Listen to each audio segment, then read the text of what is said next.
بسم اللہ الرحمن الرحیم۔ السلام علیکم عزیز طلباء و طالبات، امید کرتی ہوں کہ آپ لوگ خیریت سے ہوں گے۔ اور آج ہم چھوٹے بھائی کو خط لکھیں گے جس میں اسے برے لڑکوں کی صحبت سے دور رہنے کی تلقین کرنا ہے۔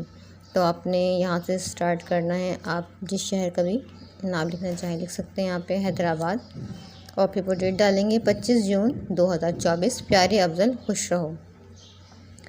دعائے سعادت مندی۔ کل کی ڈاک سے تمہارے انچارج استاد صاحب کا خط ملا ہے، جسے پڑھ کر بے حد افسوس ہوا۔ انہوں نے تحریر کیا ہے کہ تم ششمائی امتحان میں انگریزی، اسلامیات اور اردو میں فیل ہو گئے ہو، اور باقی مضامین میں بھی تم نے بہت کم نمبر لیے ہیں۔ اس کی وجہ تمہارے استاد محترم نے یہ لکھی ہے کہ تم عام طور پر دیر سے اسکول پہنچتے ہو، غیر حاضریاں بہت کرتے ہو، اور جماعت کے چند آوارہ اور شریر لڑکوں کی صحبت میں رہ کر تم میں بہت سی خرابیاں پیدا ہو چکی ہیں۔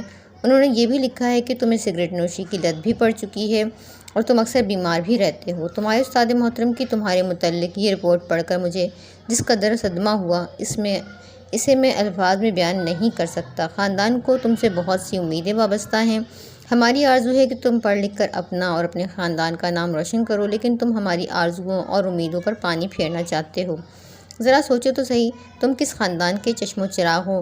تمہیں اپنے خاندان کی اعلیٰ روایت کا کچھ تو پاس ہونا چاہیے۔ میرے پیارے بھائی، انسان کی پہچان اس کی صحبت ہوتی ہے۔ اچھی صحبت انسان کے کردار کو جلا بخشتی ہے، اس میں اخلاقی اچھائیاں پیدا کرتی ہے، جبکہ بری صحبت انسان کی تباہی اور بربادی کا باعث بنتی ہے۔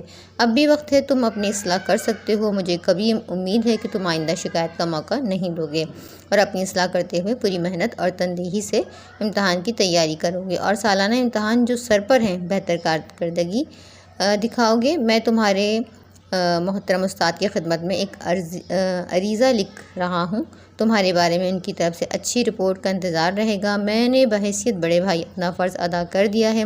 میں اس بات کو ابا حضور امی جان سے مخفی رکھا ہے۔ اگر تم نے اصلاح نہ کی تو پھر ابا حضور امی جان کو تمام صورتحال سے آگاہ کرنا پڑے گا۔ فقط دعا گو، تمہارا بھائی محمد اظہر۔ تو امید کرتی ہوں کہ آپ کو یہ خط سمجھ میں آ گیا ہوگا۔ ویڈیو اچھی لگی تو ویڈیو کو ضرور لائک کر دیجیے گا، اپنے دوستوں کے ساتھ شیئر کریں، سبسکرائب کرنا بالکل نہ بھولیے گا۔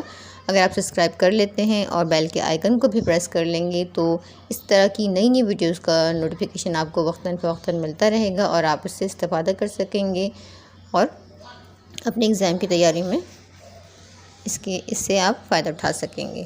تو اچھا سا پیارا سا کمنٹ کرنا بالکل نہ بھولیے گا۔ اگلی ویڈیو تک کے لیے اللہ حافظ۔